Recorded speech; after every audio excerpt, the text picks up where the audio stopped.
ভালো আছেন?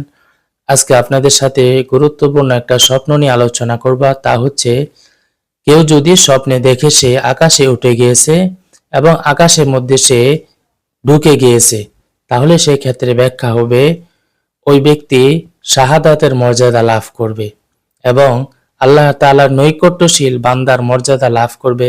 অনায়াসে সে ফুলসিরাত সে পাড়ি দিবে। সমাজের মধ্যে তার মান সম্মান ইজ্জত অনেক বেড়ে যাবে।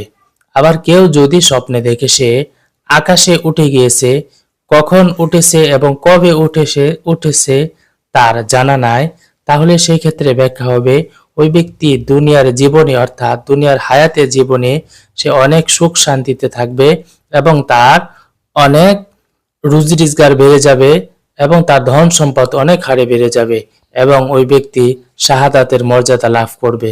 শাহাদাতের মর্যাদা হচ্ছে